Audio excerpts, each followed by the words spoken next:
오늘 잠언 7장은 아버지가 자기 아들에게 한 지혜 없는 어리석은 한 청년이 엄려의 길에 들어서서 죽음의 길로 내려가고 있는 것을 하나의 이야기처럼 들려주고 있는 경계의 말씀입니다. 6절 7절 내가 내 집 들창으로 살창으로 내다보다가 어리석은 자 중에 젊은이 가운데 한 지혜 없는 자를 보았노라. 아버지가 지혜 없는 한 젊은이가 죽음의 길로 달려가고 있는 것을 보았습니다. 그런데 그 시점이 중요한데요. 8절과 9절입니다.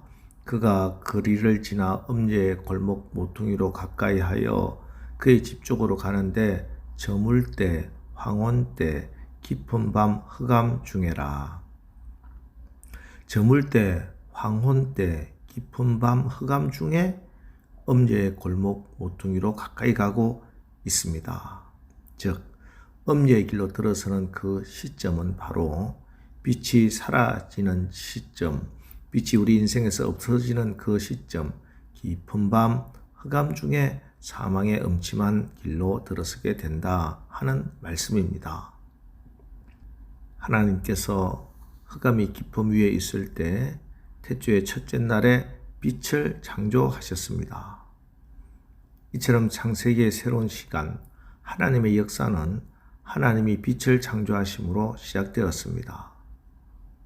그리고 늘 하나님은 빛으로 모든 창조물들을 보살펴 주셨습니다. 그런데 아담이 이 빛에서 등을 돌립니다. 그리고 열심히 걸어가는데 그 사람들의 걸음이 음녀의 골목 모퉁이로 죄짓는 곳으로 향합니다. 어둠이 역사하기 때문입니다. 어떤 어둠입니까? 생각의 어둠, 사람들이 생각해내는 것 다 어둠의 생각입니다. 어둠의 문화, 어둠의 지식, 어둠의 도덕, 어둠의 사상들 뿐입니다. 한 문제를 해결한다고 하는 생각이 더 큰 문제를 발생시킵니다. 어둠 가운데 생각해낸 것이기 때문입니다. 또 마음의 어둠, 자랑하고 교만하고 비방하고 거역하고 무자비하고 감사하지 않고 늘 우울하고 마음이 어두워서 그렇습니다. 영혼의 어둠, 진화론, 무신론, 물질주의, 이성주의, 인본주의로 포장되어 자신의 죄를 보지 못하는 상황에 빠져들게 되는 것입니다. 그렇습니다. 사탄은 더럽고 어두운 곳 좋아합니다. 어두움은 사단과 사탄의 졸개들인 귀신이 마음껏 활동하는 곳입니다. 그리고 이 어둠은 죄와 타락과 부끄러움을 의미하고 궁극적으로는 죽음을 의미합니다. 아무리 물질 문명이 발전해도 어둠 좋아하고 어둠의 종이 되어 어둠에 이끌려가는 한 우리에게는 생명이 있을 수가 없습니다.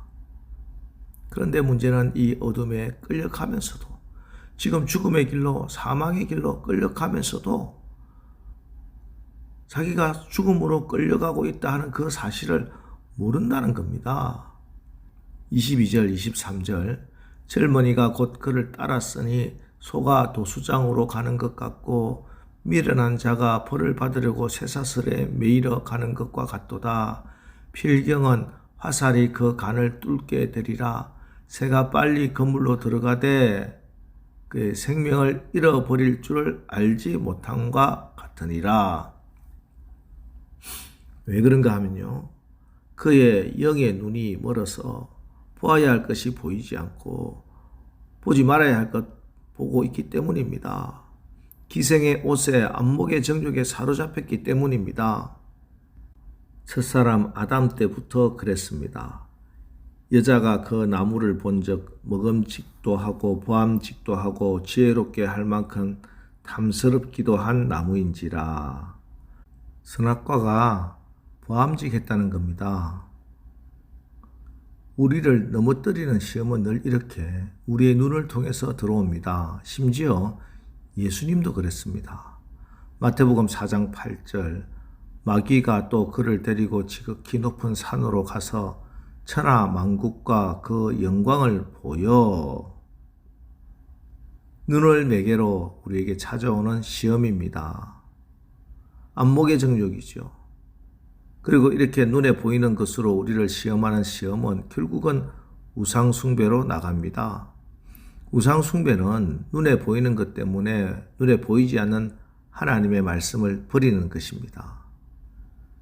믿음의 자리보다도 세상의 쾌락이 더 아름답게 보일 때, 이웃에 대한 섬김의 삶보다 세상의 출세가 더 매력적으로 내 마음을 사로잡고 있을 때 나는 이미 안목의 노예가 되어 가고 있는 겁니다.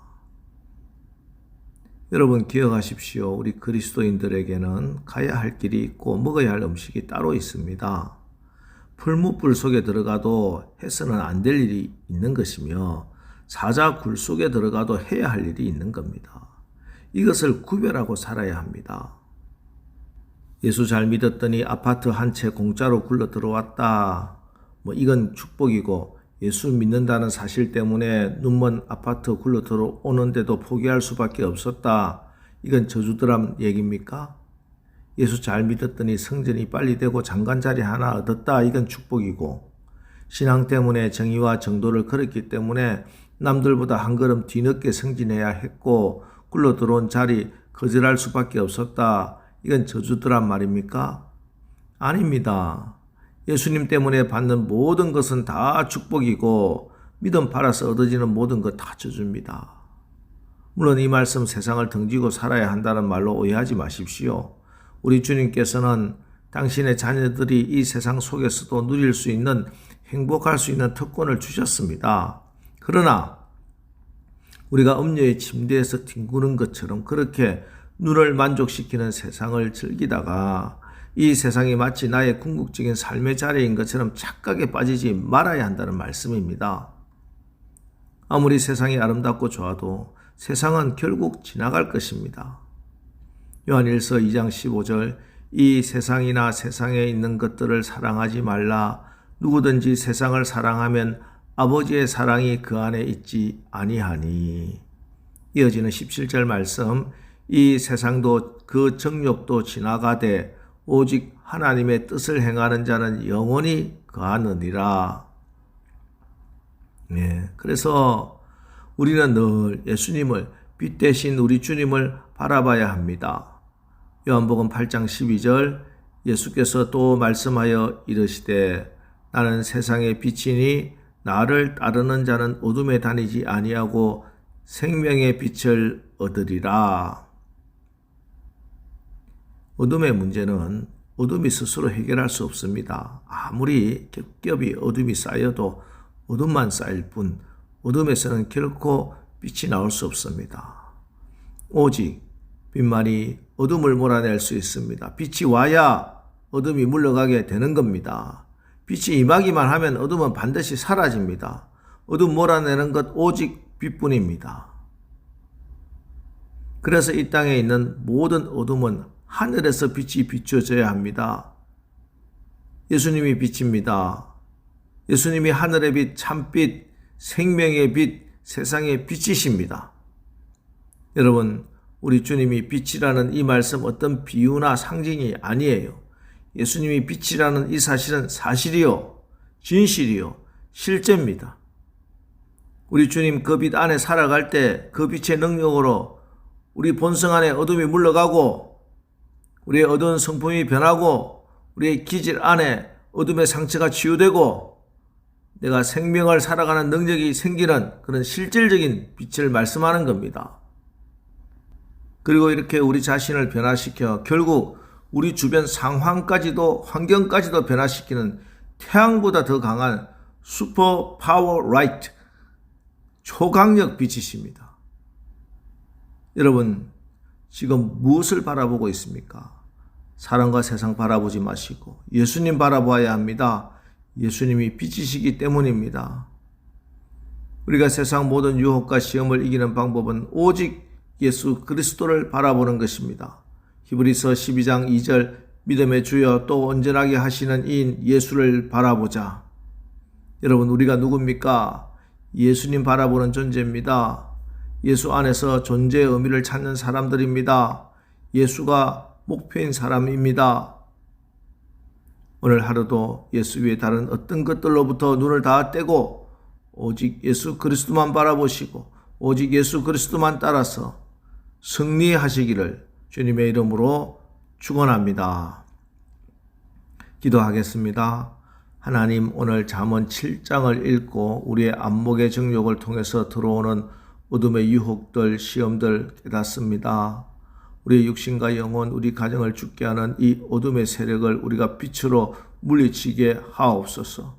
세상의 빛이 되신 예수님 늘 바라보게 하시고 주님의 말씀이 내 발의 등이요 내 길의 빛이오니 주의 말씀을 내 마음판에 새기고 말씀대로 살아서 빛된 삶을, 빛의 자녀로서의 삶을 살아 생명이 풍성한 은혜를 누리게 하여 주옵소서.